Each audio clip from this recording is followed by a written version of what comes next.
Thank you for joining us today for the Conform to Christ podcast, where we seek to engage the mind, affect the heart, and call people to follow Christ.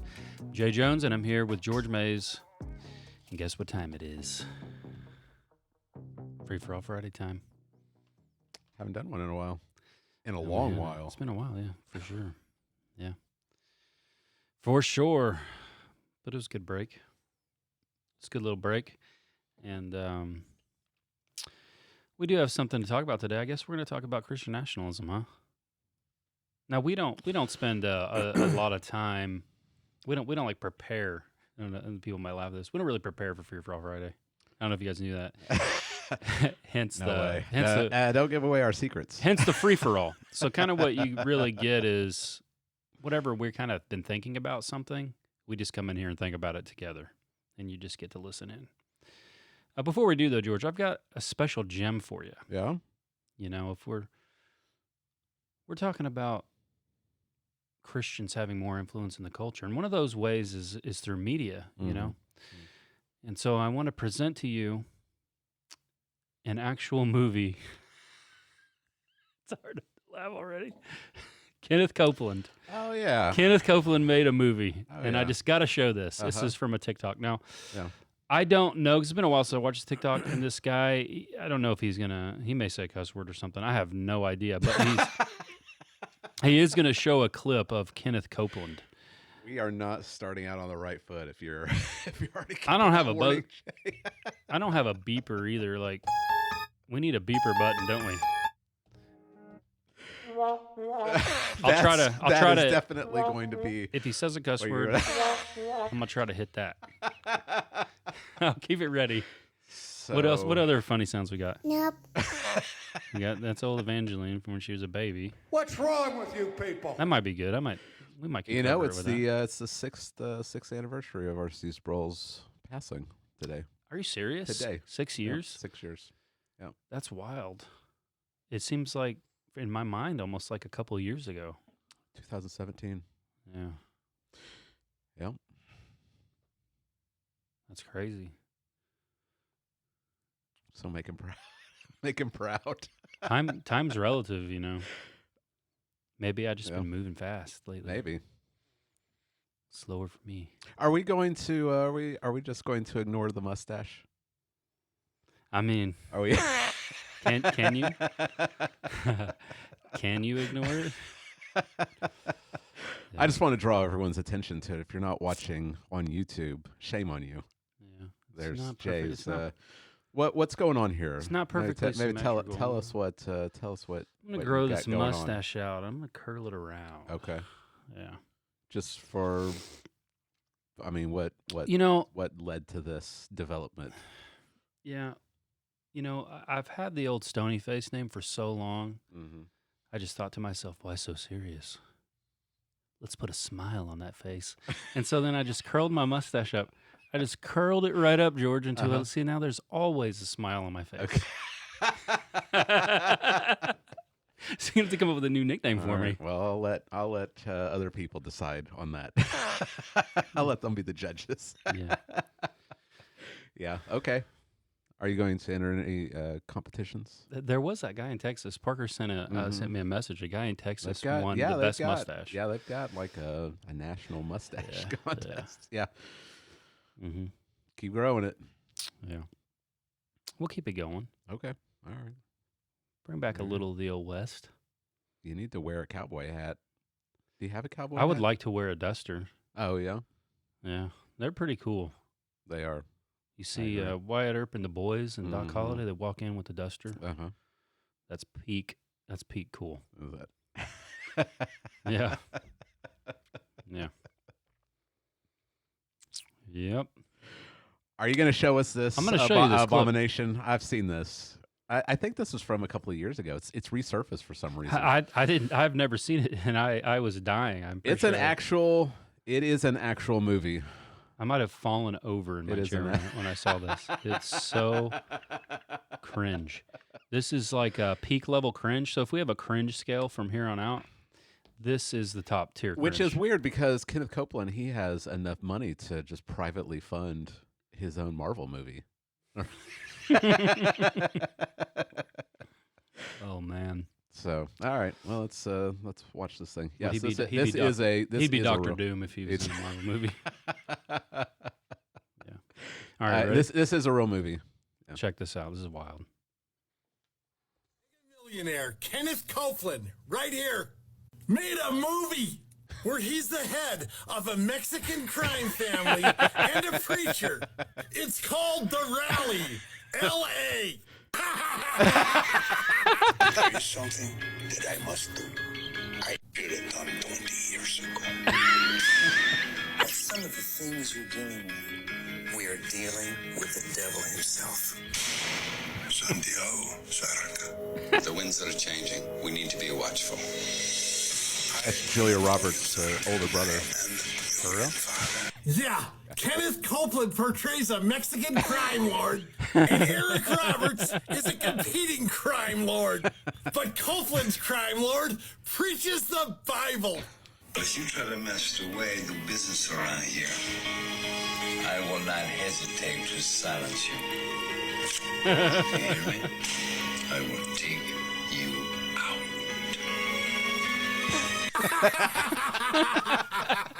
This is a real movie. This is actually a real movie. Kenneth Copeland starring in The Rally LA. Shout This out, guy. Briskies. Shout out. I gotta find this movie. Guy.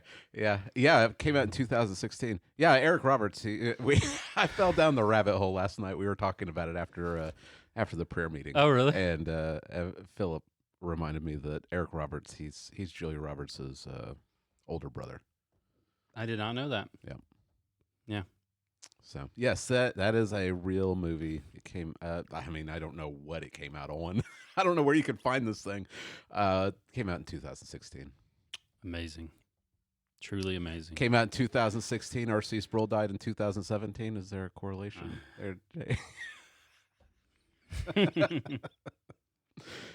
Yeah. Oh, my. Terrible stuff. Yeah. That's pretty funny though. Who is that guy? Who's that guy that you were? I have no idea. TikTok is that? Oh, really? I have no idea, man. Mm. So, TikTok, it runs off like an algorithm. So the more funny videos like that you watch, the more it will feed you. Mm. It's an endless trap. Yeah. Endless trap of funny. So Wonder if this thing is on. that's what I have in my TikTok. I get baseball videos and I get crazy funny videos like that. Yeah. Wonder if we can find this thing on The actual movie itself. on YouTube. Yeah, I don't know where we'd find this thing. But if anyone can find it, if anyone finds it, drop a comment because it's worth a watch. Yeah. Speaking of baseball, the whole Ohtani Right. contract Yeah. came out. What do you Yeah. think about that? I mean, obviously a brilliant move for him and the Dodgers. He signed with the Dodgers for $700 million. for $700 million over 10 years. But he's going to, And he's worth every penny. But he's going. People think that's crazy, but he's worth every penny of that. But he's going to. It's going to be deferred. Right. He is for the first 10 years. He's only going to be paid $2 million. $2 million. And then $68 million the next 10 years. Whether he ever plays a game or not. Which was interesting. Yeah, he's the new Bobby Bonilla. It's so you've got Bobby Bonilla and his crazy contract with the Mets. Yeah, the Mets. His contract, he gets paid what, $7 million, a little over $7 million a year. Yeah. And when's the last time he played? I don't even know. That's a long time. Like 20 years ago. So Bobby Bonilla Day is what is every year when he gets paid. Mm-hmm. It ends in 2025. Ohtani starts in 2024, so there's going to be like a replacement. It's going to be Ohtani Day for the next 20 years. Why it's brilliant is because it leaves the Dodgers with a huge budget still. Mm-hmm. Right. Right. He is on that team, which already is loaded with all-stars. Mm-hmm. If you look in the lineup, like batting, 1 through 9, he is the 9th paid. Okay. That's wild. That is wild. Mookie Betts is number 1, I believe. I did find this meme, and I thought it was pretty funny. Oh, you got something? Yeah, I got a little meme.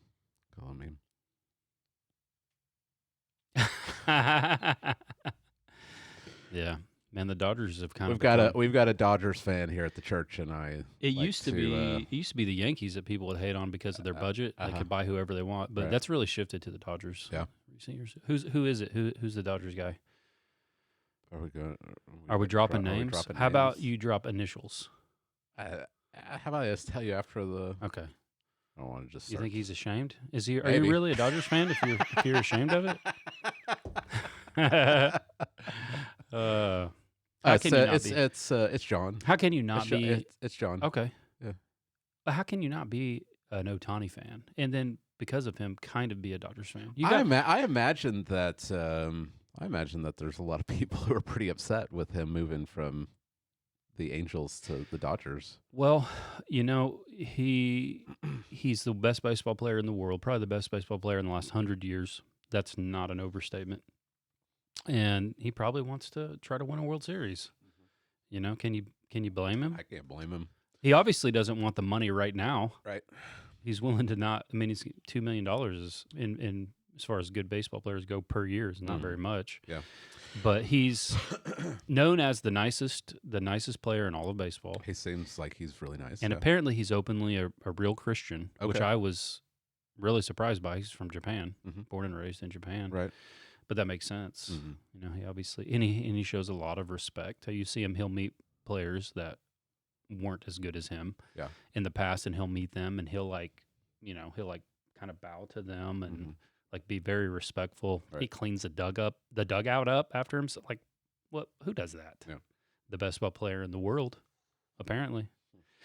So I'm a big fan of Ohtani. Found this Babylon Bee headline. Was saving it for the podcast. This is directed towards Parker, I think. I've got it on this. Yeah, there you go. Churchgoer pledges $700 million in tithes with $1 per year to be paid for the next 700 million years. Yeah, that's good. His payments are being deferred in what he's calling the Ohtani plan. Yeah. I'll pay you in the new heaven and the new earth. Yeah, it's interesting. It's interesting. I guess this is unheard of. Yeah, I mean, it's like I said, it kind of shows the selfless nature of what he wants to do because it just allow them to build their roster, build their team, Right. and not have to dump all their money into him right now. Yeah. Also brilliant probably for tax purposes because I imagine when he's done in L.A., he'll probably move to probably like Texas where he won't have to pay taxes at all on that. Yeah. Like not like he would in California. Right? Who knows? But Is he even going to be able to afford a house on $2 million a year in LA? Yeah. It's like a one-bedroom apartment. Yeah, where's he going to live? I mean, get online and go to a real estate site in LA and find you a house there. I think probably though he'll end up making more than $700 million. Oh yeah, I'm sure just he'll off get of his endorsements. Yeah. So he'll be all right. Ohtani will be all right. I'm sure he'll be okay. Yeah. Well, let's jump in, I guess. I don't know how we're going to go ahead and start this conversation, but obviously Christian nationalism is something that everyone's talking about. There are numerous podcasts dealing with this topic, numerous blog posts dealing with this topic. It seems to be everywhere if you're online, especially if you're on Twitter. My Twitter feed right about now is filled with Christian nationalism debating and baseball. And Kenneth Copeland movie trailers. Yeah. Yep. He is going to get so much press from this resurgence of this trailer that came out 7 years ago that he's going to make another movie, Jay, and you're going to be part of the problem. He's going to be like, everyone is watching my trailer. Maybe it'll be a Western, and maybe he'll let me be in it.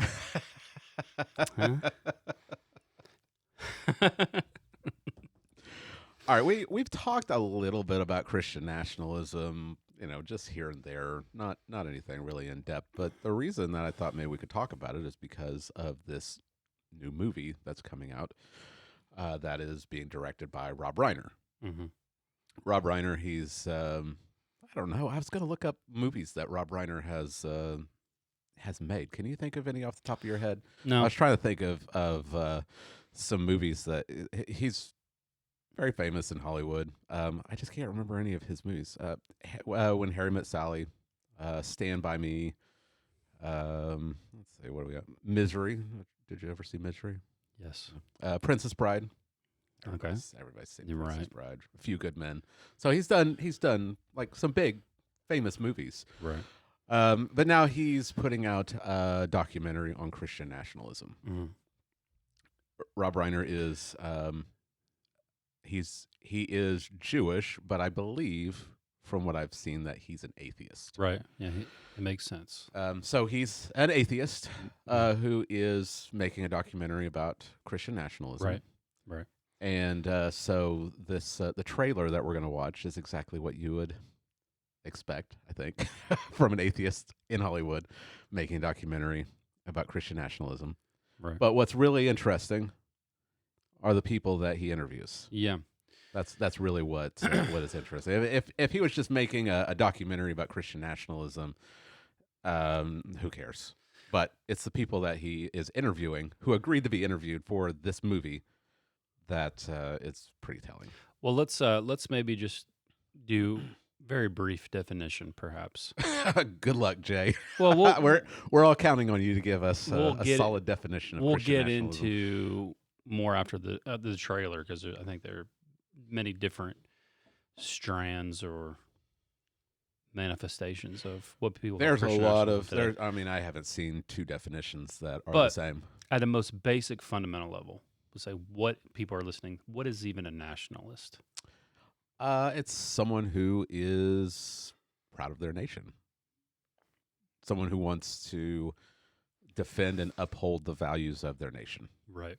Yeah. So Now that should be, I mean, in the past, it was like a no-brainer. right. But now in our age of globalization, Yeah. where the world has gotten smaller because of technology and communication and travel, everyone feels so connected that nationalism has become a bad thing. Right.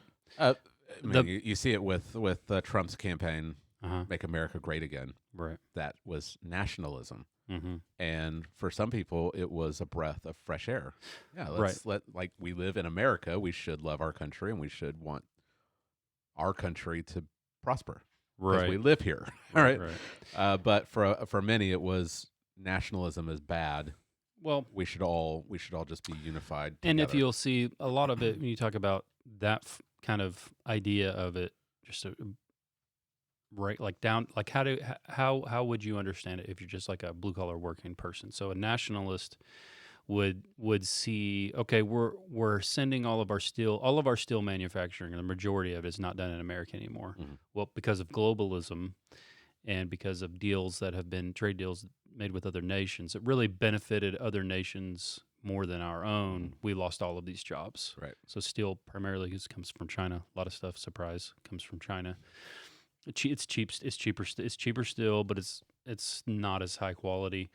A lot of the automotive industry, so even like American-made companies, they'll leave some of their stuff in America so they can still say they're an American company, but most of their manufacturing of their parts and even some of the vehicles are built in other countries. So it's kind of more globalism, right?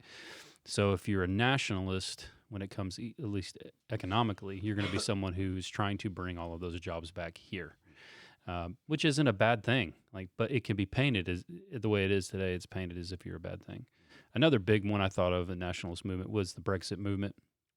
Remember when that happened? Yes. That's really a nationalist movement in Britain to get out of the European Union. Right. Because in that system, the European Union was really sucking money and life out of Great Britain. Right. And so they're losing. So they're looking at it. Their politicians are like, okay, we're losing. Like, this isn't good for our nation. Yeah. So let's get away from it. And so that is a nationalist movement. Of course, that was painted as racism and bigotry and, all of that stuff. That's kind of what the globalists Right. do. So nationalism is, I think, on its surface, a good thing. I think most people who swear to, allegiance to the Constitution and pledge to give their life to defend it, they're not pledging themselves for globalism. Right. They're swearing an allegiance in this nationalist sense, right? So I would think just from a selfish position that you would think people would be nationalist anyway, because we don't live in China. We live here. Right. What? Who do you want to prosper? Where you live, right, or where someone else lives? right, You would think that people would want their nation to be the best, To prosper. because that's where you live. right. That doesn't mean you want to do harm to other places. It just means that you want your place to prosper. I think it's almost being framed as, well, we want America to be superior, and we want everyone else to just live in abject poverty and Right. despair. But that's not. I don't think anyone's. I mean, there's probably people that maybe think that way, but I don't think the majority of people who would be nationalists would think that. We just want the place where we live to be a good place to live. Right, right. As I'm sure that people do, those that live in Great Britain. So in kind of that system, historically, how it would work is the two nations seek their best interests, Right. and then if they partner together, they'll make deals that are mutually beneficial. Right. And so, kind of the rise of nationalism came because our politicians are stupid, right? We don't even make microchips aren't made here. How do you not have the foresight that that's a national security issue? Yeah. Right. If we can't make any chips here, Cobalt. right? If majority of the rockets that we get that are used in our military equipment, like not Musk makes his own rockets, but we get those from Russia. Like, how are you that dumb? Yeah. Like, we're in a Cold War with this nation. Yeah. We're existential threat to each other, and we're buying, we're dependent on you for rocket technology. Right. That's crazy. Yeah. It's the cobalt comes from China, doesn't it? And it's used in the newest fighter jets. Yeah, it's used in all kinds of I things. can't see where that would go wrong. Yeah. I'm sure it's fine, Jay. They're talking about in our town, the refinery that they're trying to get put in here. It was cobalt and something else. There's another material. Can you remember what it is, Larry? I can't remember, but there's not one in the entire U.S. Yeah. It'd be the first one. Right. Like, that's unwise. Yes. That's unwise. Yeah. But we've been kind of pulled into this globalist mindset so long that as soon as you try to push back against that already, before we even add in Christian,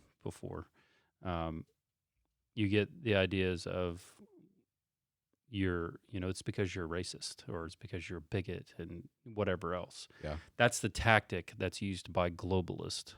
So there's nationalism, I guess, and we kind of defined it. So now we throw the word Christian on front of it. So how would you describe a Christian nationalist?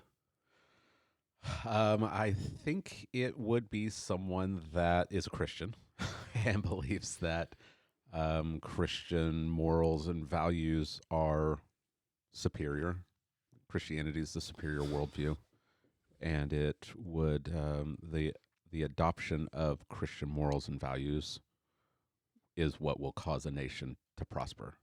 So if you want your nation to prosper, what kind of values do you want?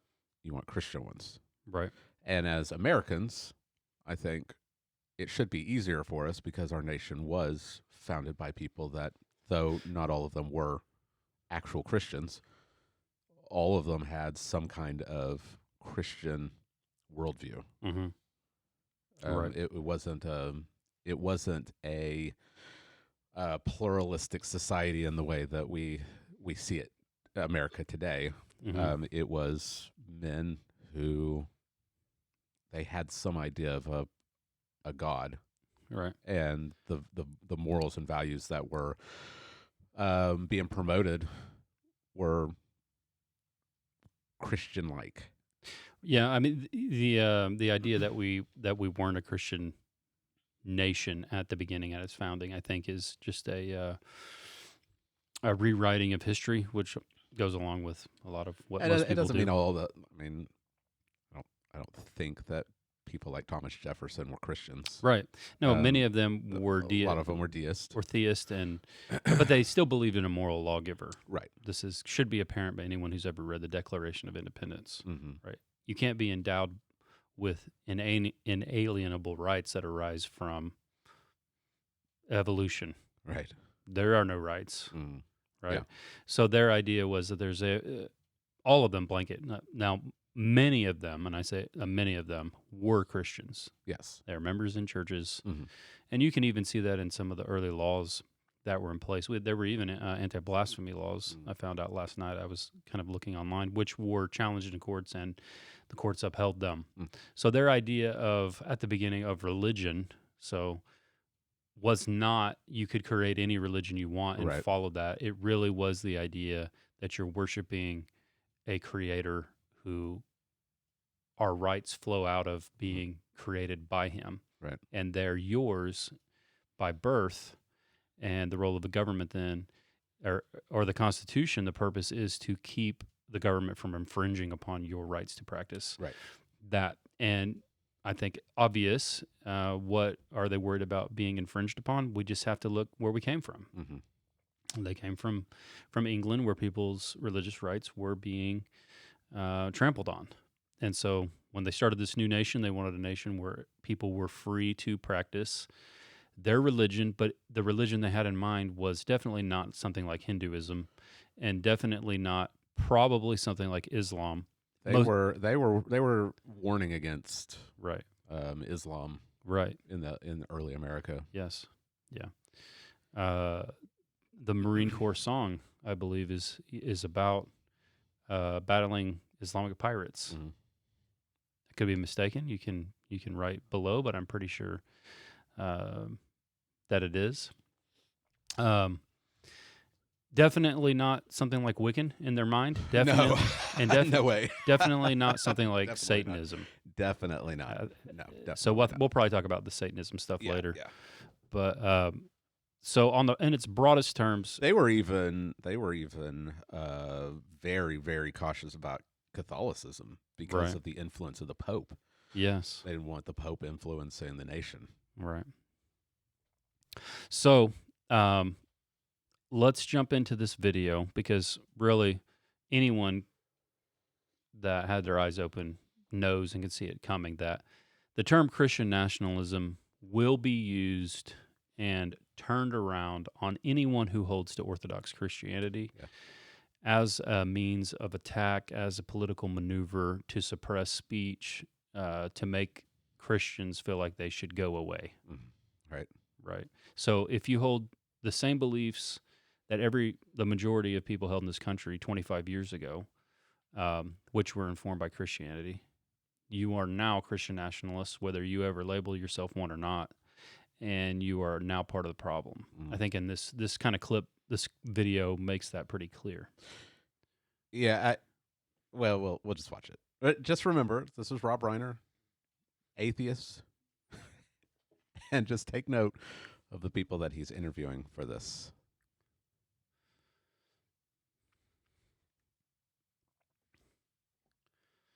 Am I turned up?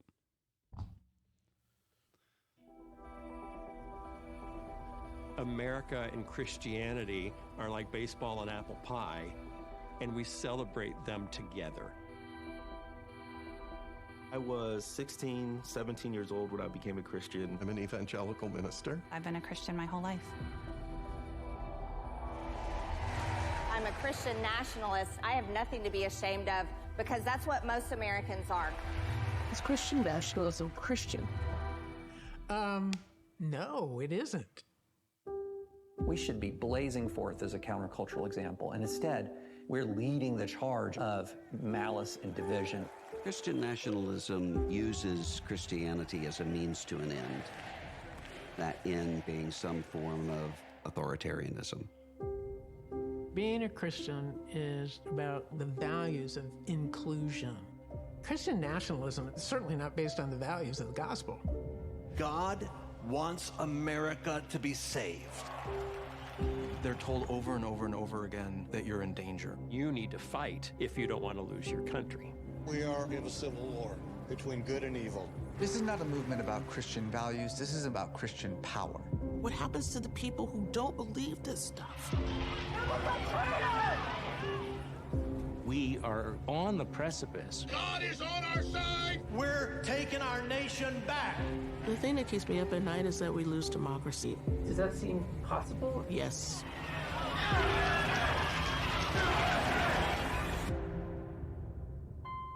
Christianity at its best is committed to love and truth and justice. If we do this right, what a country we will be.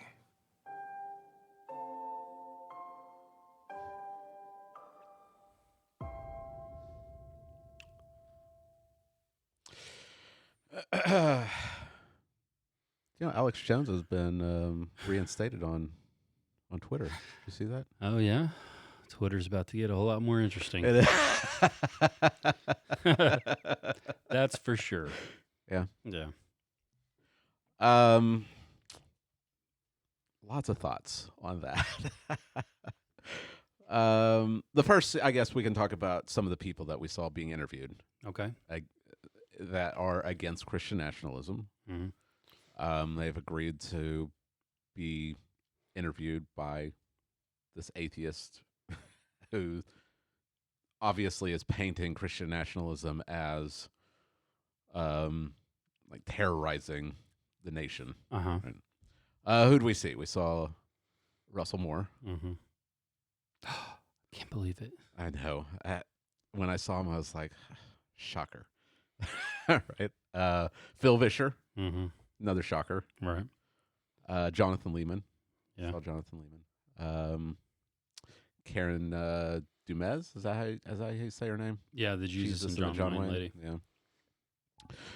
Did you recognize anyone else? I wasn't sure who everyone was. Yeah, I'm not sure who many of them are. Yeah. But the usual suspects when it comes to bashing Christianity were there. Yeah. Yeah. Yeah.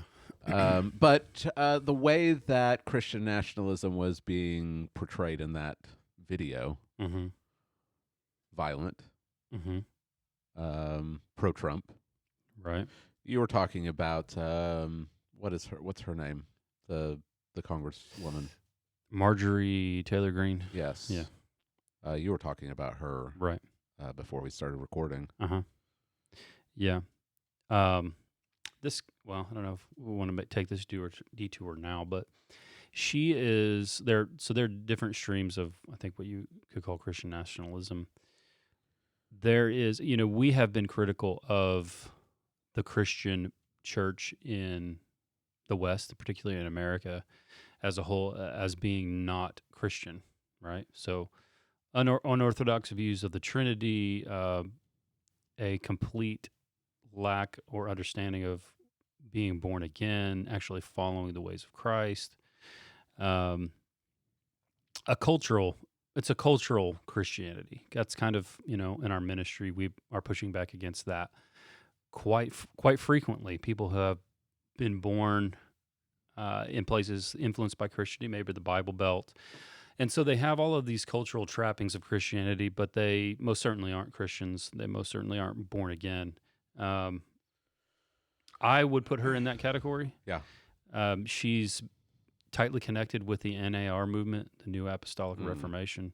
Yeah. So, and I think a lot of the people kind of that have been caught up in, before the last 2020 election, you see the big rallies. They've got General Flynn would be a part of them, and many other big charismatic leaders associated with the NAR movement, deliverance ministries, and then you have this lady involved with them. Right. She has, for evidence of her, I believe, not being a Christian, she's recently divorced, and accusations, I guess, apparently were made by her husband that she had committed adultery multiple times. So, but yet she will proudly say that she's a Christian and a Christian nationalist at that. Right. Tied in with that movement, in that kind of NAR movement, is really the dominionist movement that comes out of the charismatic world. the Christian dominionist movement kind of sees a 7-mountain mandate that Christians are to take dominion of every aspect of culture, the political sphere being only one of those mountains, right? So they'd have others like education, entertainment, all of these other things. So it's a strategy to really take dominion over all of America. Yeah. But that's tied in with the New Apostolic Reformation. So they'll install apostles. Like they're handing out apostle cards left and right. You know what I'm saying? Yeah. Which none of them are apostles, by the way. So I say this is a pseudo Christianity that's not Christianity. That's tied into politics. That's one branch of it. Yeah, but you see the way that the trailer was portraying Christian nationalist, and it was all there's a lot of January 6th footage, pro-Trump January 6th, which there's still a lot of questions about January 6th. Well, I listened to a podcast about January 6th that was actually done by liberals. Yeah. I think it was done by some of the people who are on PBS, but it was a pretty good podcast. And it kind of tracks how the government knew all of this was going to take place. Uh-huh. And at the very least, they did nothing to stop it because their plan was to use it as political leverage from here until eternity. Right. So they knew, this podcast goes to great detail. Oh, what is it called? Man, I'm going to think of it before the end of our show. But anyway, they document all that. These aren't right wingers, right? These are left leaning people. They want to understand how did it happen. Right. It wasn't just a failure of our intelligence apparatus, and they knew. Now it's come out because of question. There have been hearings that Congress has done, and it's pretty apparent that there were tons of FBI agents involved. Yeah. In that. And many of them, it appears, were coaxing people to go to the Capitol. So the term that I have here is useful idiots, right? So the January 6th protesters are useful idiots. They fell into a political trap that will be used from here until forever. And I think kind of what you see coming from that term is many of these people that have participated in this documentary, though I have no doubt their motives are true, they're useful idiots as well. You're directed by an atheist. What do you think his goal is? Right. You think his goal is just to get us back to a true and more pure form of Christianity? Of course not. Yeah. The idea is to label Christianity itself as radical, extremist. Well, you heard the way that Christianity was even being described by some of these people. Right. The heart of Christianity is inclusivism.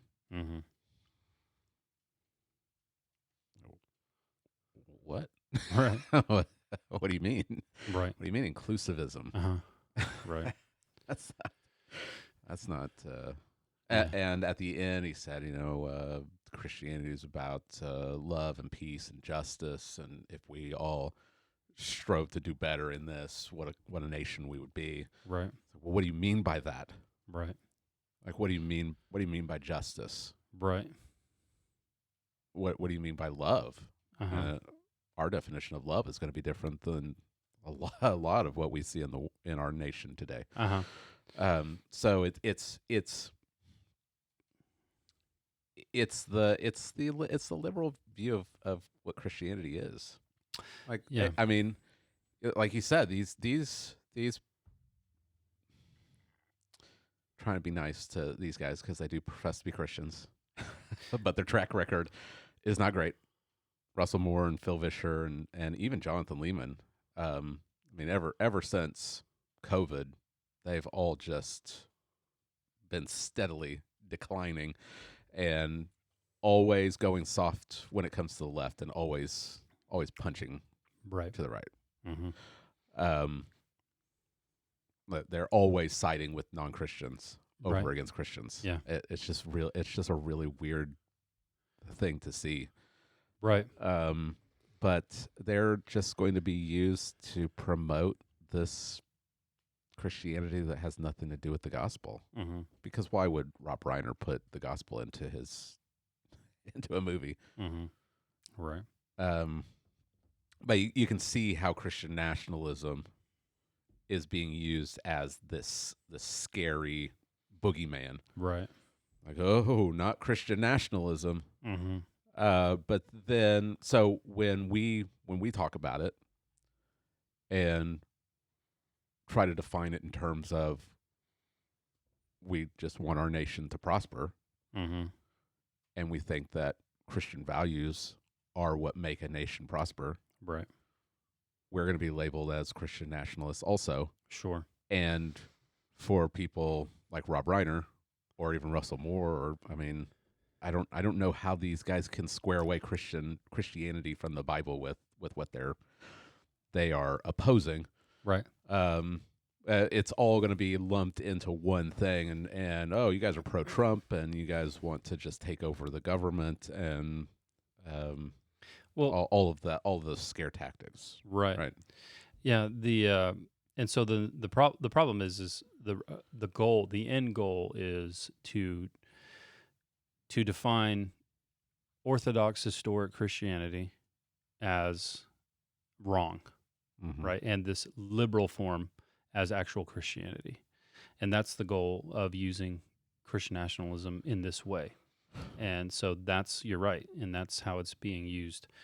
For instance, I think a good illustration of this would be, so Dusty Devers just won the Oklahoma Senate seat for our district, mm-hmm. where our church is at. Uh-huh. And he explicitly ran on Christian, and I wouldn't even say Christian nationalist ideas, though he himself would identify as a Christian nationalist. Right. I would not. Okay. And yet I still believe the things that he ran for, right?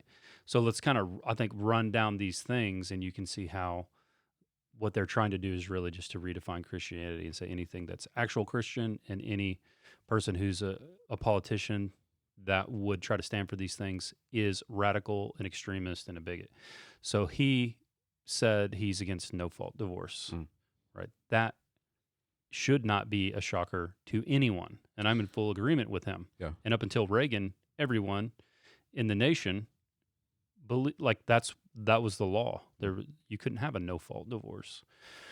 So of course that'll be spun. You don't care about women, all this stuff. But really, when you look at what's no-fault divorce, what he doesn't mean is people that are being abused can't get divorced. Right. That would be for fault. That would be for fault. Yeah. He doesn't mean adultery. Yeah. Adultery is a for fault divorce, right? So what he means is people can't just be like, you know what? I fell out of love. I don't love you anymore. Yeah. I'm out of here. Right. Good luck, son. Never seeing your dad again. Right. Wish you the best. Like, that's immoral, and that's bad, and that's we would say that's sinful. And the same thing goes for women. Women can just leave their husbands today for no-fault divorce, and now you've got a man paying child support for until the kid turns 18. He had nothing. He didn't want the divorce. She takes half of everything, and the man now never gets to see their kid again, except for like a couple weekends a month and a couple weeks. Like, that's awful. That's evil. We say that's a sin. Now, however, even if you aren't a Christian and you're just a sociologist, you should be able to deduce that this is a good thing just by using your human reason and your logic and analyzing the data, right? Okay. But we apparently can't do that, right, because of our fallenness. But you should be able to. In fact, you do see some people who aren't Christians acknowledging this. They're saying we need children need a mother and a father.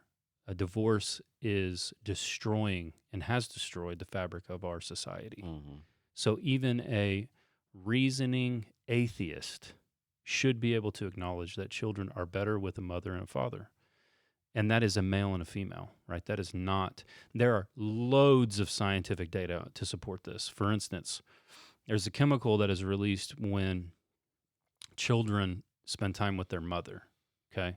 Female, either through cuddling, hugging, mom activities, right? There is a different type of chemical that is released when children play with their father. So you've got risk-taking behavior, like dads throwing their kids into the air, rolling around on the ground, wrestling with them, maybe dancing, with his daughter, having a tea party, dancing around. That's science. So if we're going to follow the science and we're going to just use human reason, then everyone should support what he put forward, right? That's not extremist. But we come at that approach from a Christian idea, right? Dusty says he's a Christian nationalist. I don't take that label, but I fully support it. Next one, pornography. He believes pornography should be banned. I believe pornography should be banned. Yeah. We both come at that from a Christian point of view perspective. However, if you're not a Christian, you should be able to come to the same conclusion of how harmful pornography is to society, right? In particular to men, but also to women. Now, because I'm in an athletic kind of space online, and I also like to look how the brain develops, and I'm just curious by nature. There are a lot of secular people that are kind of in that world of human performance that also acknowledge that pornography is very, very bad for you as an individual and for society as a whole. Right. So even a secular person should be able to acknowledge and say, like, if we care about our society and we want our society to flourish, we should outlaw and ban pornography. You shouldn't be able to access it. Right. But because you arrive at that from a Christian perspective, which is the true perspective, being enlightened by God, and wouldn't you know, natural revelation also corresponds with what God reveals to be good for human flourishing. Surprise, right? Yeah. You're some type of radical. You're some type of extremist. You're some type of like, all you want is to take us back to like a handmaiden's tale. We're gonna talk. We're gonna talk about that. We're gonna talk about all kinds of things, Giorgio. Abortion. So there's the next one. So Dusty and I are right there together on that. He says he's a Christian nationalist. I don't say I am, but although because I hold all of these, they would label me one. Abortion is murder, according to the Bible. So life begins at conception. This is, for a Christian, should be non-negotiable. Now, the person George ran against is Larry Bush, right? Dusty. I'm not getting into politics, Jay. You don't have to worry about it. Don't worry about it. Well, Larry Bush, right? That's his name. Larry Former Bush. OU player. In his campaign thing, he had many of these things, even some pastors supporting him. He's a godly man. He's a churchgoer. He's a church attender. I'm not going to question whether, in their backgrounds that's true. Maybe he's a dedicated family man, committed to his wife and his children, goes to church all the time. And yet still, you look at his policies, and you really can't run as a normal Democrat in Oklahoma. So he's for, job creation, all this stuff. But then you get to, he's pro-choice. How does that compute? It doesn't compute. It shouldn't compute for anyone who is a Christian that that's even an option.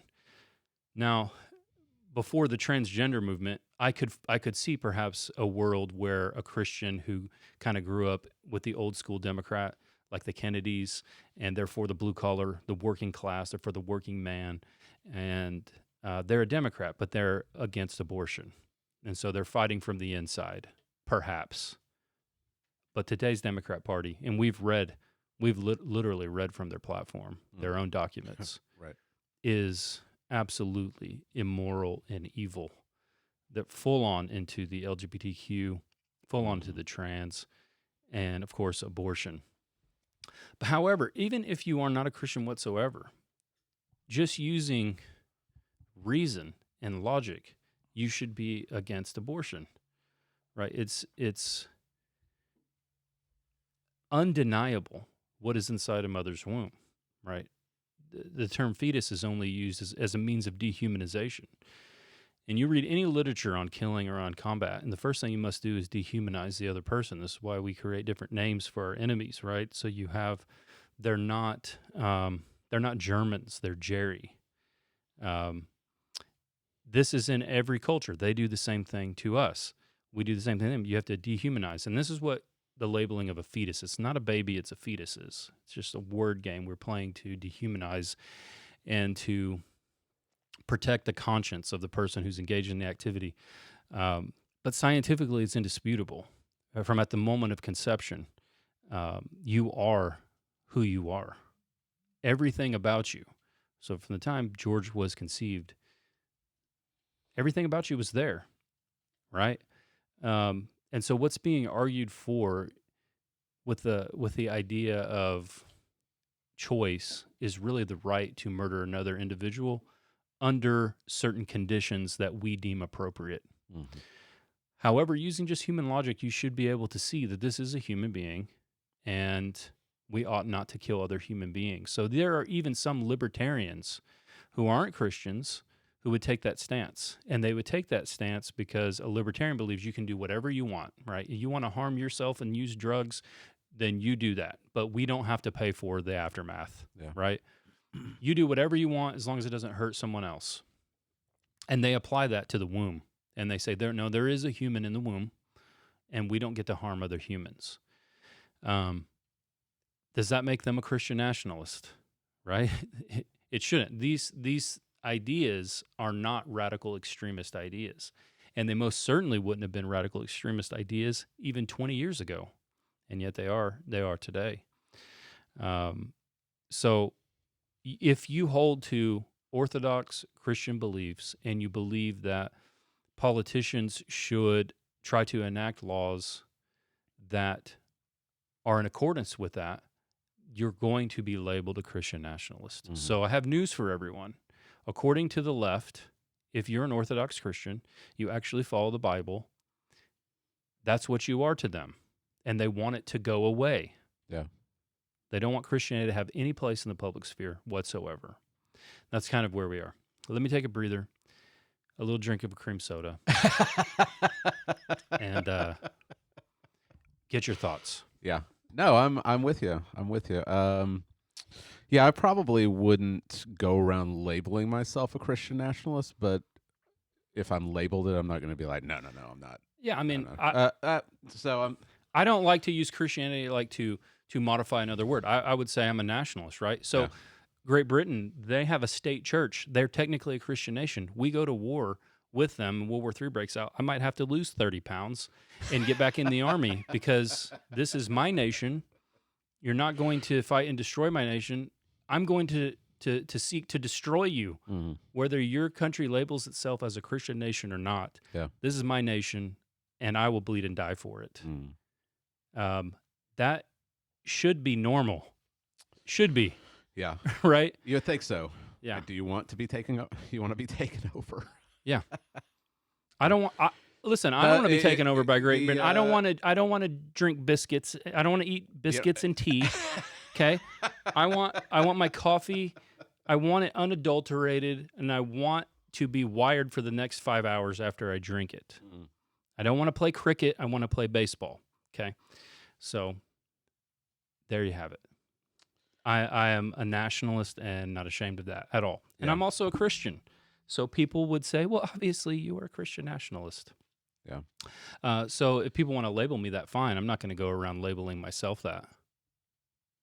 You know what I mean?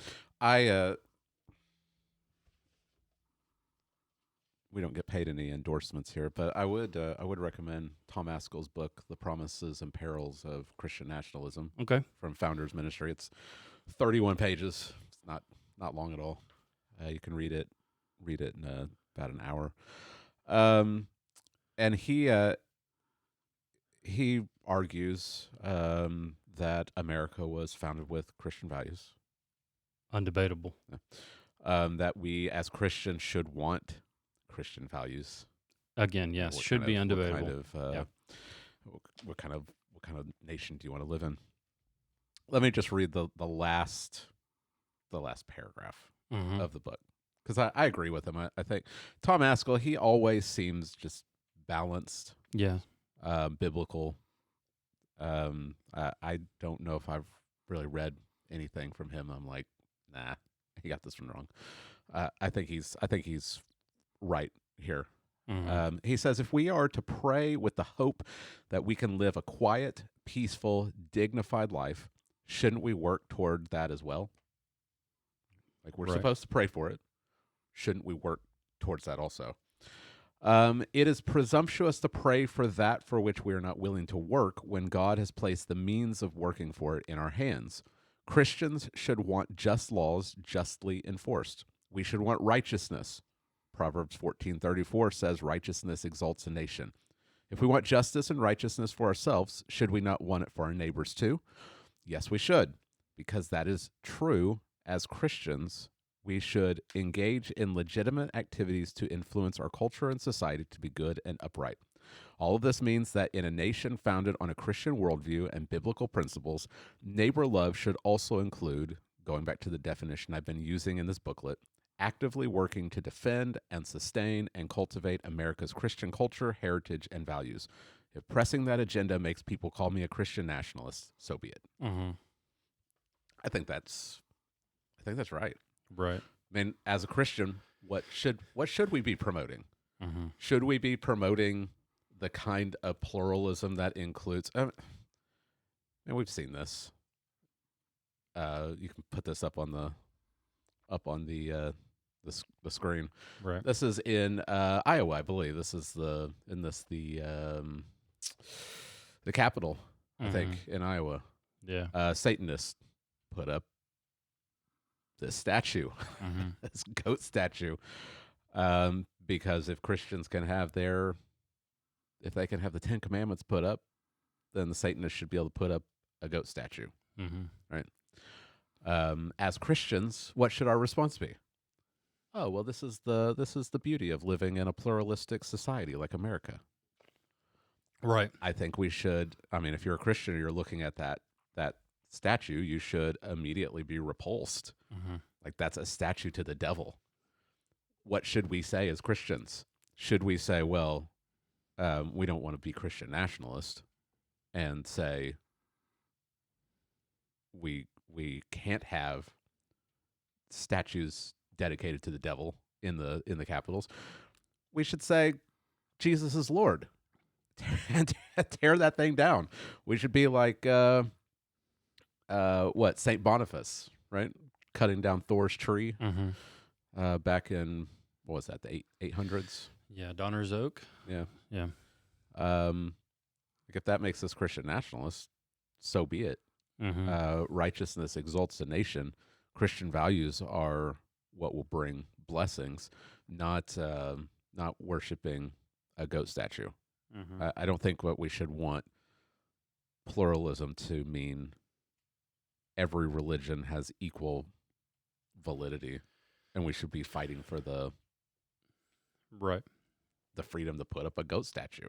Right. Yeah. And for those who would object and say this is, built into the Constitution, you have to understand, like, what did they mean? Like, what does it mean to be an originalist? So there was a good article I read, I think it was by the American Conservative, where they were talking about this very thing. Right? The drafters of the Constitution understood religion to be, and you can look up any dictionary from the time period of what religion is, and what religion will be is something along the lines of worshiping a creator or the divine nature, creator, a moral lawgiver. All right, so this immediately eliminates every non-monotheistic religion immediately. And then you can get into the history and to see why probably Islam was not included into that. But there were blasphemy laws. So there's also a trail of that you can follow through history of states that had blasphemy laws. And I thought I had them here. See if I can find it again. Just want to read to you the states that had blasphemy laws. All right. Yeah, here we go. Massachusetts, Maryland, Maine, Michigan all had blasphemy laws, and they all had cases that were brought up against it. I'll read to you. Listen to this. This is the law in Maine, or was, because I believe all these were eventually overturned this century, so not very long ago. And it may actually be, Maine's may actually still be on their books. They probably just don't enforce it. there are some states, I'll read that, overturn theirs. Blasphemy may be committed either by using profanely insolent and reproachable language against God or by continuously reproaching him, his creation, government, final judgment of the world, Wow. Jesus Christ, the Holy Ghost, the Holy Scriptures as contained in the canonical books of the Old and New Testament, or by exposing any of these enumerated beings or scriptures to contempt and ridicule, and it is not necessary for the state to prove the doing of all of them. All right. I just simply ask you, if we were not, you may not say like we are a Christian state like England, but if the United States was not a Christian nation, which was formed and founded on the law, the moral law of God, where does this law emerge from? Right. Where does it come from? Because according to Maine's law, you cannot worship Satan. You cannot put a Satan statue, Baphomet, in the Capitol. It's blasphemy. It's a blasphemy law. And these have been challenged in courts. Now, some other states that have overturned theirs are New York in 1952, Pennsylvania in 2010. Wow. 2010, George, blasphemy laws is still in place.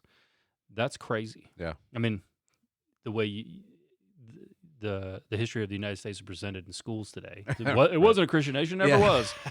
Oh, well, where did all of the anti-sodomy laws come from then? Right.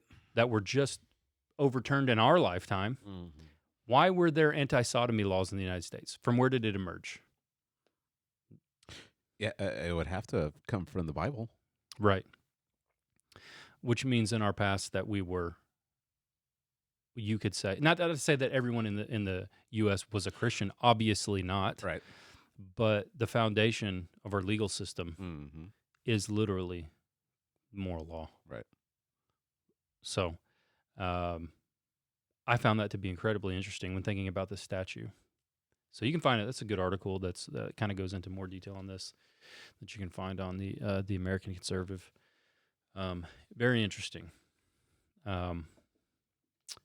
Just think about that. Why was abortion one time against the law? From where did that come? It came from Christianity. Right. Came across this this Twitter thread. Started with a William Wolfe tweet. William Wolfe is a Christian nationalist, right? He wrote the he wrote a book, Case for Christian Nationalism. Case for Christian Nationalism. We won't go down that route just because we haven't read the book. You can read reviews of it, critiques of it. Right. Tom Askell critiques it a little bit in his book. I think there's some legitimate critiques. Anyway, here's the tweet that started this. He said, "Want to restore the American family? End no-fault divorce, end abortion, reduce access to contraceptives, require men to provide for their children as soon as it's determined the child is theirs, end sex education in public schools, end surrogacy, and overturn Obergefell."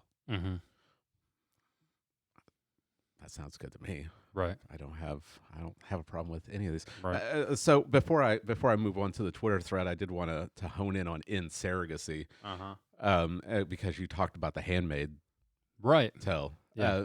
And that usually gets thrown towards right wing people. Right. Well, people are against abortion. You just want the handmaid's tale. But then we see over and over and over again these homosexual couples using surrogates to just be a baby manufacturers for same-sex couples. Right. That sounds like the Handmaid's Tale. It sounds like the purpose of these women is to provide babies for homosexual couples.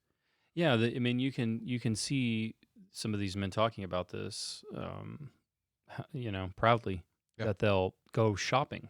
Yeah, they're shopping for a particular egg. One guy says they got like a supermodel looking girl for the egg, and of course they probably paid a lot of money for that, and then they'll pay a surrogate to literally grow a baby inside. Yeah, And then as soon as the baby's born, the baby's taken away from its mother and given to 2 gay men. Mm-hmm. And it gets even worse than that because some of them will post pictures of themselves. Yeah.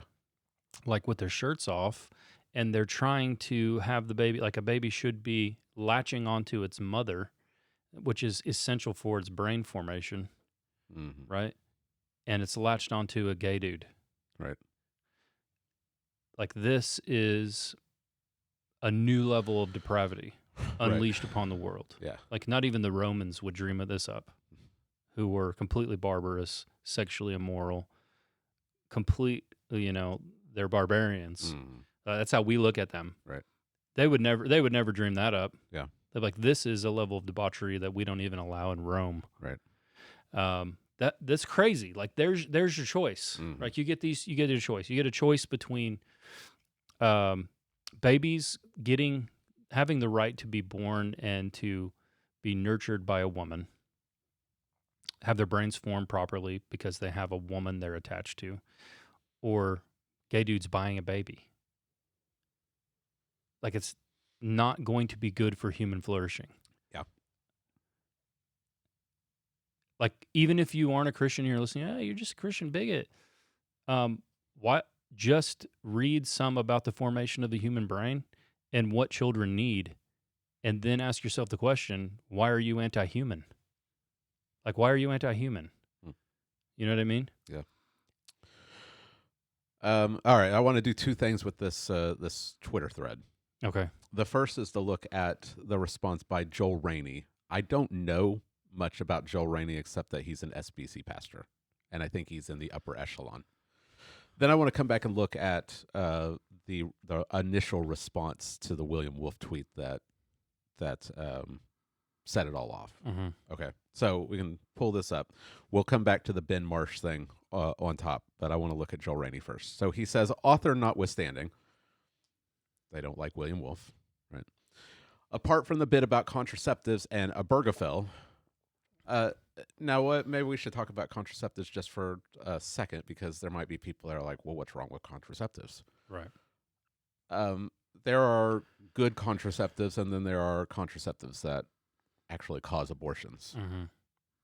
Well, that's they have like several mechanisms, and when all of the others fail, what ends up happening is the lining of the uterus is inhospitable for implantation, right? Right. So that's the last step. Yeah. So if your contraceptive has that as the last step, you could have a fertilized egg, but it'll prevent implantation. Right. And so now you have an abortion. Right. Without you ever knowing about it, because you're just taking whatever pill, whatever. Yeah. And then of course now a Plan B is labeled as a contraceptive. It's not labeled as an abortion pill, which it's an abortion pill. Right. Plan B is not a contraception. A contraceptive, which you can buy still in Oklahoma, where apparently abortion has been outlawed. Oh, yeah. You can go over to Walgreens and still buy these. You can order them off. Can order them online. Online, yeah. You can order the one that's even your several weeks long into your pregnancy that you used to have to go to abortion clinic. You can order that online in Oklahoma and still get it too. Yeah. Also, William Wolf said reducing access to contraceptives. It's because contraceptives are just handed out to teenage girls, right? Without parental notification. Like your daughter could be on contraceptive and having sex, and you don't even know it, right? So reducing access to that is a good thing. And Obergefell, that was legalizing same-sex marriage. He says the rest represent apart from contraceptives and Obergefell, all right, he says the rest represent good and just approaches to law we should advocate for. I don't say that as a fellow Christian nationalist to William, but as a Christian who believes laws can make a difference. Okay. Yeah. Well, there was a little bit of pushback. Leaving out Obergefell feels arbitrary. It does. Like all these.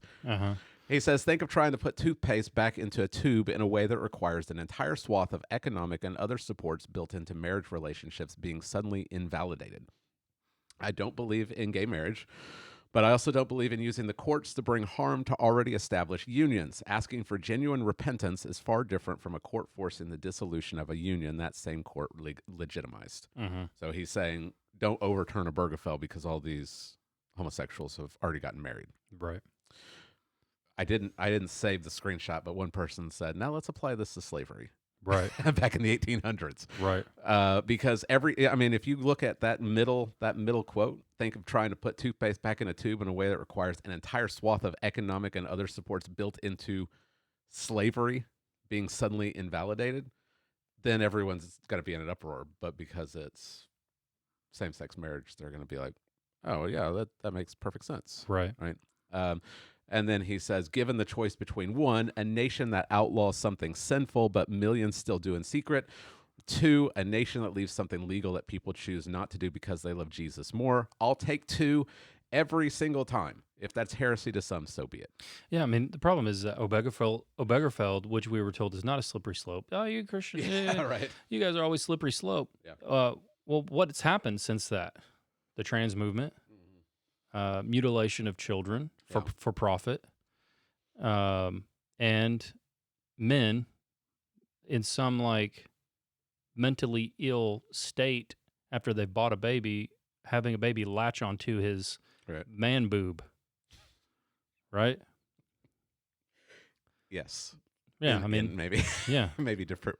I mean, that's a words, way but to yes. describe it. I mean, most of these guys are effeminate anyway, right? So they actually do have breast tissue. Yes. So, but that type of immorality came from out of Obergefell. Right. But even from, given the choice between a nation that outlaws something sinful but millions still do in secret, or a nation that leaves something legal that people choose not to do because they love Jesus more, I'll take legalizing it every single time. Right. What kind of nation do you want to live in? Right. Do you want to live in a nation that these sinful things are outlawed and people actually can experience consequences for? Or do you want it to just run rampant? Right. We have seen that with Obergefell. Which one do you want? Do you want homosexuality? Do you want same-sex marriage to be illegal? Or do you want it to be legal? Mm-hmm. It just seems like, as a Christian, what kind of world do we want to live in? What kind of nation do we want to live in? Do we want to live in a world where it's legal for guys to dress up like women and have reading time at the library with little kids? Right. Do we want to live in a nation where it's legal for a guy, this huge guy, to say he's a woman and compete with actual biological females and just destroy them in every athletic competition? Right. I mean, it just seems like a no-brainer. Yeah. To say I'll take number 2 every single time just seems absolutely. I'm just dumbfounded by a pastor saying I'll leave something legal that's wicked every single time. Right. I just don't get it. Mm-hmm. Yeah. It's wild. It is absolutely wild to me. Yeah. It is absolutely wild. And now going back to the Ben Marsh response to William Wolfe, he says, the theological error at the root of this streak of Christian nationalism is that it does not believe in the miraculous power of God, which produces in us the works of righteousness. It believes law actually works despite every word of the Bible. Right. I don't see William Wolfe saying that this is like regeneration. Right. Now, I don't know all his theology, but I think we can say a couple of things about Ben Marsh's response. Yes, laws do not produce works of righteousness. We can say that. Mm-hmm. We know that. Paul stresses that. But laws do work to suppress evil and promote human flourishing. Yeah. So it's like he's making a terrible logical fallacy here. Right. That, well, the Bible teaches that God is the one that produces righteousness in us, so we should just live in anarchy. Right. Right. Like you apply this to theft or murder or perjury or whatever. I mean, whatever you want to apply, that laws are already there, that this guy would say those are good laws. You can't just go murdering someone. Well, I mean, Well, that doesn't produce righteousness in people who don't murder because they might get in trouble. Right. But it's good for the nation. Right. So it's, I just feel like there are people that are, I don't know. It's almost like hyper Calvinism. Right. Like, well, God said that He would do it, so we don't have to. Right. We don't have to do anything. Yeah. It's just bizarre to me. Yeah. I mean, also probably they're just cowards. No. Like, to take a stance on this, you're going to be thrown in the Christian nationalist sphere, whether you want to be there or not. Yeah. You're going to be called an extremist. You're going to be called a radical, a bigot, misogynist. All of it's coming. Yeah. Right. That's all coming your way if you take a stance. Right. Against any of this. Yeah. So that's not to say that these laws in themselves are going to produce a bunch of Christians. Right. Because only the gospel does that. Right. I mean, I think that's where you and I would push back against some of the Christian nationalism, because it's really stressing political, like this. I don't think that, the Christian nationalists that are closer to us would say that if we don't do this, then all is lost. Mm-hmm. This is our only hope. I don't think they would say that, but it comes across that way sometimes. And we see it on Twitter all the time. Right. It just seems like the focus is so much on politics, and we've got to do all of these political things or the country's gone. Maybe a good time then to like bring up the second kind of form that we see. I brought up the NAR form before, which the new Speaker of the House actually is tied into them as well. Did you know that? I knew that. I got a clip that maybe could show. Okay. He's a Southern Baptist. Okay. But he kind of strikes me as like a charismatic type. A little bit. Yeah. After he was, what is his name? Mike, what's his name? Johnson? Is that his name? Mike Johnson? I don't know. Mike Johnson. Let me pull my clip up. Larry's giving me the, oh, yes, it is. So, yeah. After he was, yeah, I got a clip of after he was voted in as the speaker, I saw an article that said that when he was down in Louisiana, yeah, he was promoting some law for covenant marriage, and the story was like, this is ridiculous. Like, look at this weirdo. And as I was reading about what covenant marriage was, it's just biblical marriage, like between one man and woman for life. Right. Like, I don't know what's so weird about that. But he did help shut down the abolition bill in Louisiana. He so did. he's not the hero that everyone wants him to be. Did you hear him refer to himself as having like a Moses like? Yeah, that's it. I have that. Oh, is that the clip? Okay. Do you want me to show? Yeah, it? yeah, absolutely. Yeah, that'd be good. So he does what I've heard countless Southern Baptists do, which is abuse, I think it's taking God's name in vain to say that God spoke to you when He didn't. Because I've heard countless Southern Baptists say, "Let me share with you what God gave me this morning, what He laid on my heart about this passage," and then they'll preach, and it has actually nothing to do with that passage at all. But you can't say anything because God told them to. God told them. It's a form of manipulation. I think what you see is a lot of like narcissistic manipulations that are done by people in both religious authority and in political authorities. Because if God laid it on your heart, well, who are you? Who are you to say He didn't? Well, I mean, you just butchered the text. So, but he adopts the exact same type of strategy here in this clip. Let me play it. Uh-oh, we got nothing? You got nothing there. All right. Shame. Switch back over to George while I pull it up. It says I'm connected. Let's try one more time. Okay.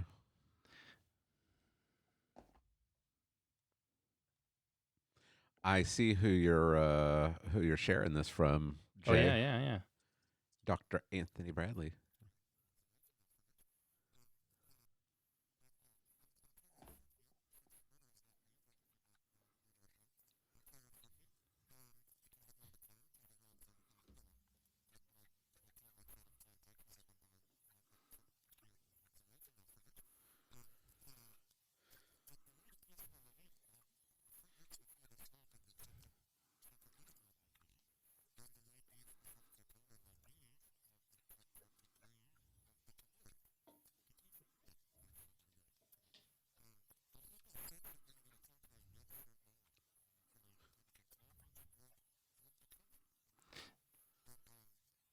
I will just add this, George, as did every single person alive in America at the time. You remember that when they removed their speaker? Yeah. Everyone in America literally had the same thoughts. But okay, let's keep going.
There you go. There you go. Do we need Matt Chandler? Yeah. You're not Moses. You're not Moses. Yeah. You want to know who the new Moses is? It's Jesus. Yeah, that's right. It's Jesus. Yeah.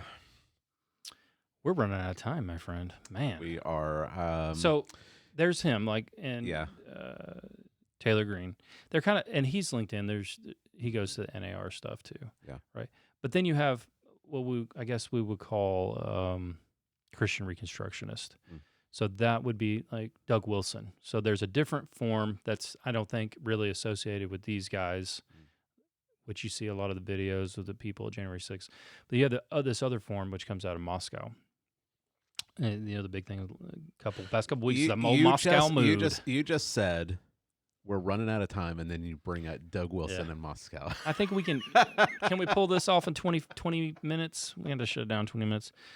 But in that form of Doug Wilson's brand of Christian nationalism really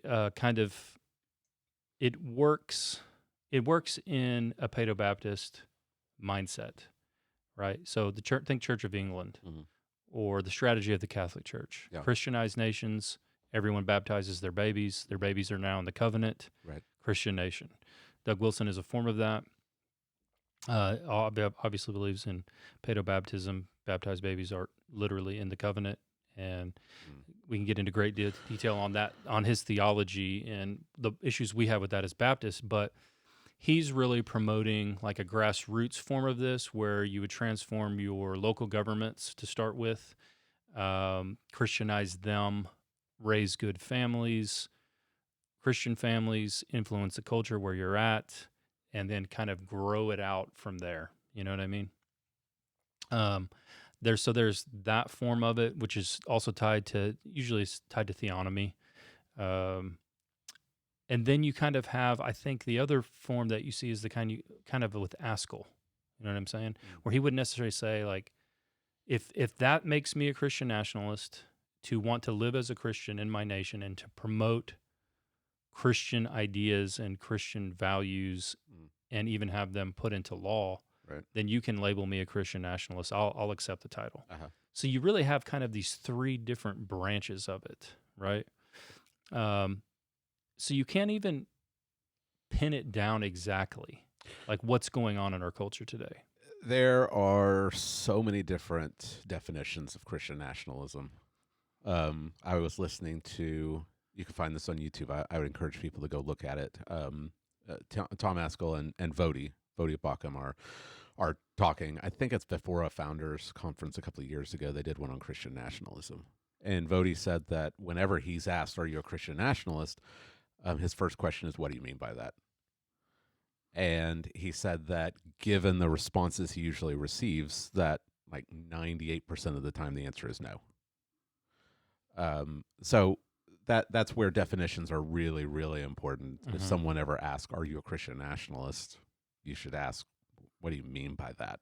Because there are so many different definitions and understandings of Christian nationalism. I mean, you look going back to that Rob Reiner trailer, if that's Christian nationalism, like all those pictures, then no, we're not Christian nationalists. But if you're asking, do we believe that Christianity is superior to every other worldview and we want to promote it in our nation, well, then yes, if you want to call us a Christian nationalist, okay. It's really just being Christians. Right. Right. That's what we should be doing. That's what the early church was doing. Right.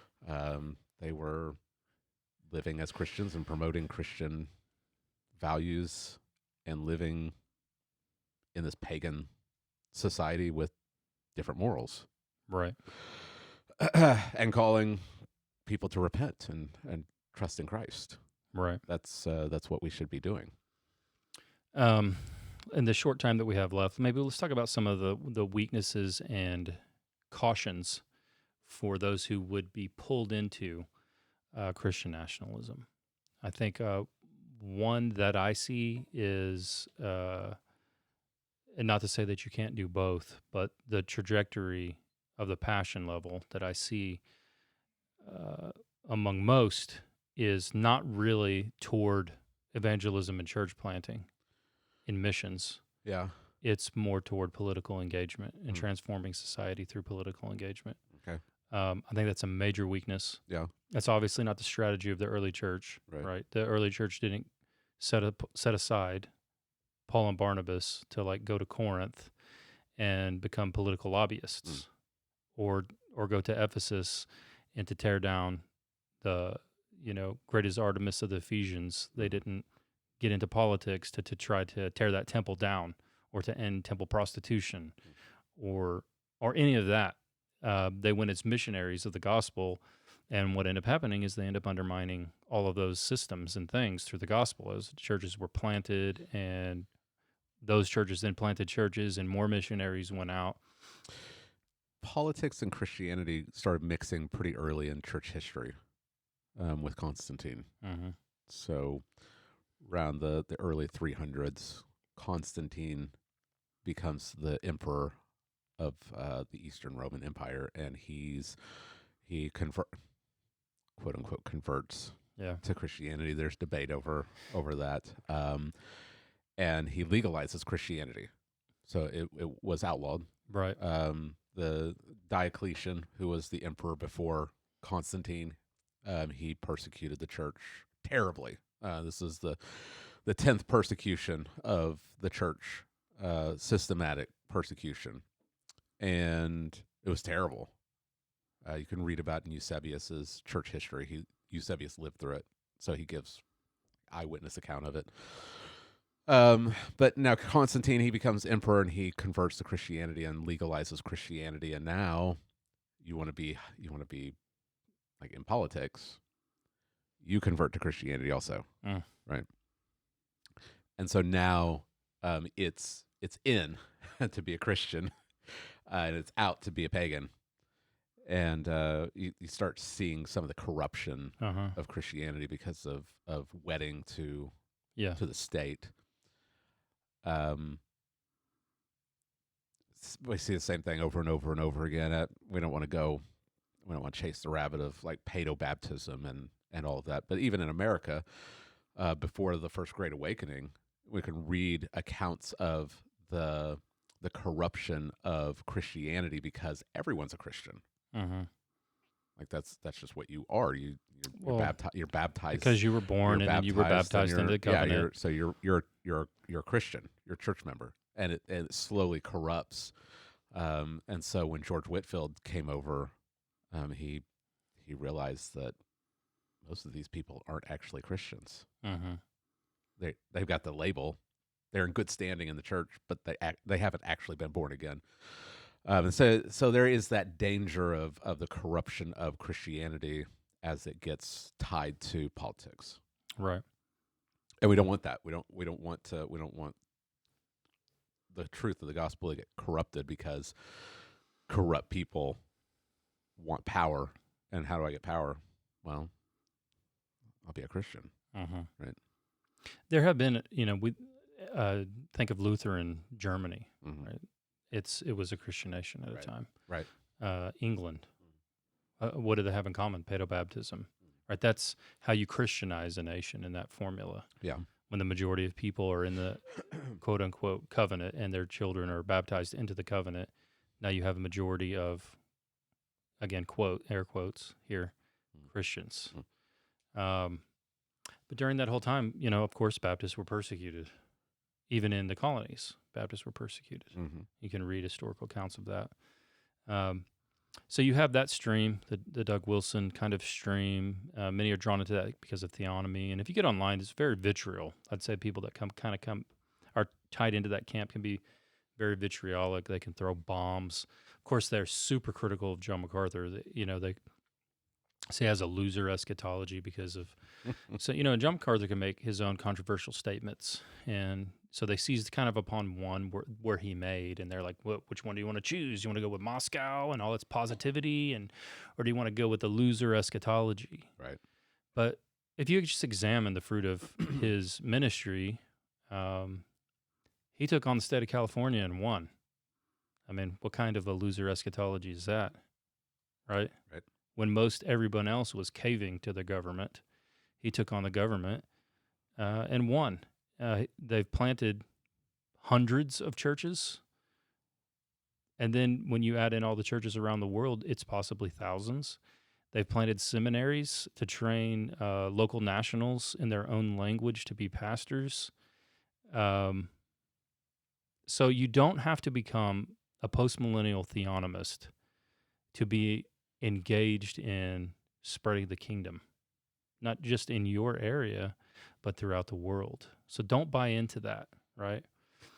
But I do see that. I mean, I see kind of in that, like some of them now are calling themselves dark roast reformed, which means post-mill theonomy. The more dark roast you become, the less you will see for evangelism and missions. The less church planting, the less missions work you will see, and the more political activity you will see. That's just my personal observation. I'm open to correction on that. But just as people would say, you see in a spectrum of Calvinism, you have your hyper-Calvinists that never evangelize, and you kind of have, and we're obviously not that. We would consider ourselves like Whitefield, like Calvinist, Spurgeon, like Calvinist. But in that stream, that's kind of what you see. That's the trend in America, right? And kind of my thought has always been in this whole process, if your theology cannot be implemented immediately in every nation on planet Earth, then you have the wrong theology. You brought that up. I didn't know if you were going to bring that up or not. But just a few days ago, I sent you this. It's been, I think, 5 years since Early Rain Covenant Church in China was raided, and a lot of their leaders were just taken. I don't know. I haven't heard any updates over whether all of them have. I don't know if they know what has happened to many of them. Mm-hmm. But the pastor of the church, he wrote an open letter to the government, telling them, like, we're not a threat. And this quote from the pastor showed up on my Facebook memories a couple of days ago, and I sent it to you and said, Chinese pastors just going full on that post-mill. Right. But sarcastically, because that's not what he says. You could throw up this quote. This is an excerpt from his letter to the Chinese government. He said, "The calling that I've received requires me to use non-violent methods to disobey those human laws that disobey the Bible and God. My Savior Christ also requires me to joyfully bear all costs for disobeying wicked laws. Christ's Great Commission requires of us great disobedience. The goal of disobedience is not to change the world, but to testify about another world. All right. Like you said, like if you can't take this and apply it to Christians in other nations, then it's probably gone awry. Right. Yeah. I mean, so in America, we have this great blessing, right? So you take like Dusty. Now, for Dusty, it made me kind of think about this. Like, people have objected because he's a pastor. And so now he'll be a bivocational pastor, like many pastors are anyway. So that's not really a problem, but they say that's not pastors' lanes. But my question is why are churches not raising up men in their churches that can do that? And this isn't a jab at Dusty's church by any means. This is a question for all of us, right? If we have the freedom to have our men run or get into positions of influence in the legal sphere, political sphere, even entertainment sphere, like, why are our men so weak that they can't even articulate basic Christian doctrine and they don't even have the backbone to stand up for it? Right? How this happened? This is a multi-generational problem. So as long as we have the freedom to do that, we ought to be raising like our men. You ought to look at your children and say, oh man, he's got a gifting. Like, I can see he has a knack for debate. And possibly steer him in the legal sphere with the goal of getting into politics.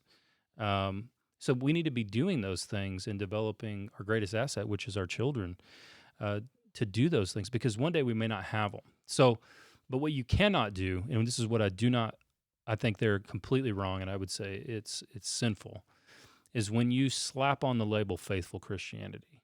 So you're not a faithful Christian if you aren't involved in this like I am, right? You're not a faithful Christian if you are not taking on the government, doing this, because that immediately eliminates our Chinese brothers and sisters. Right. The very second they would try to push back against their government, they're either dead or thrown into a re-education camp, which is just psychological torture to recondition them.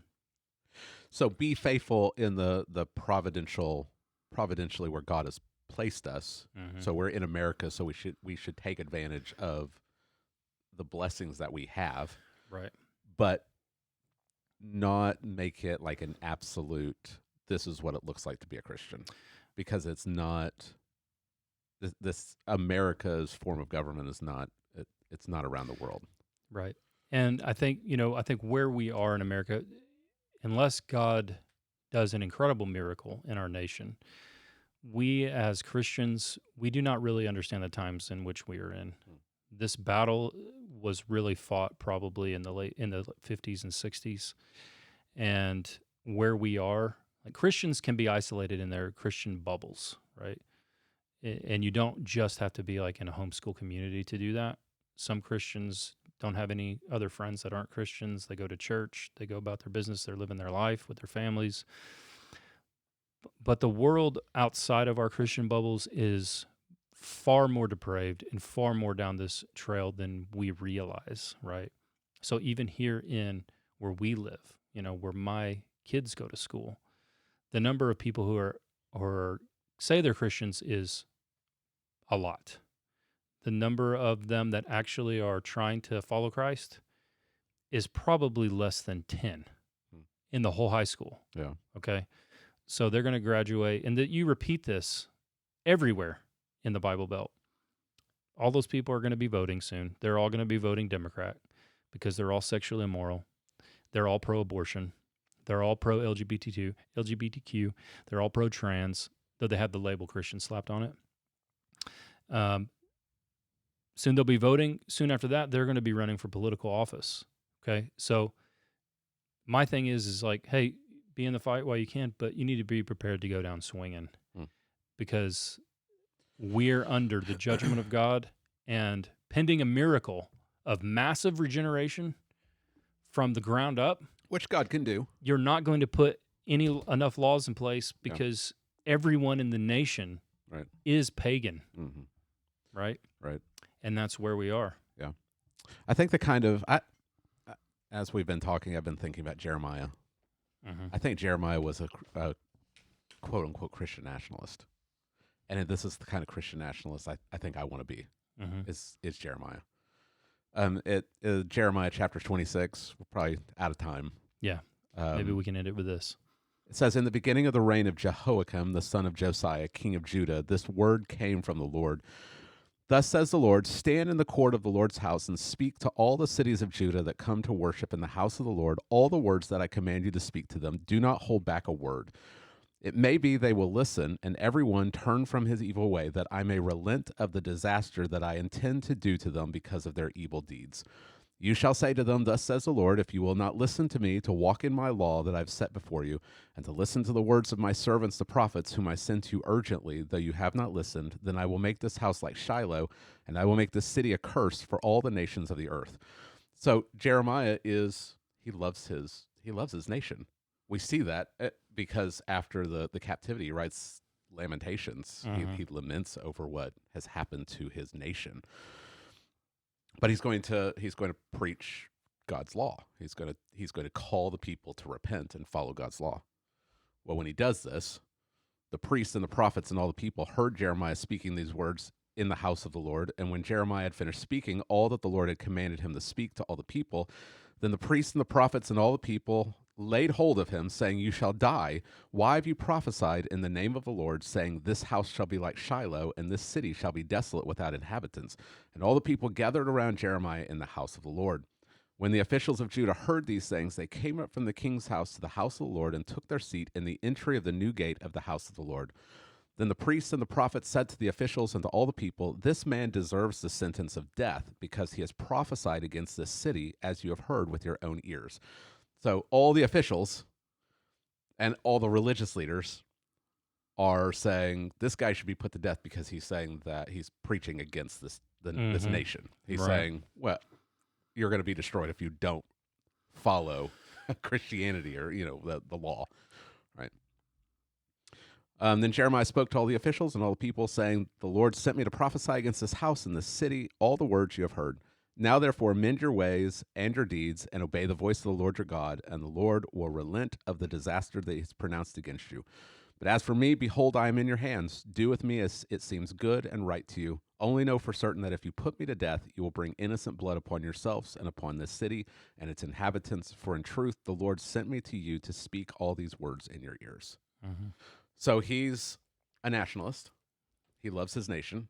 He knows that the only way for his nation to prosper is if they repent and turn back to the Lord.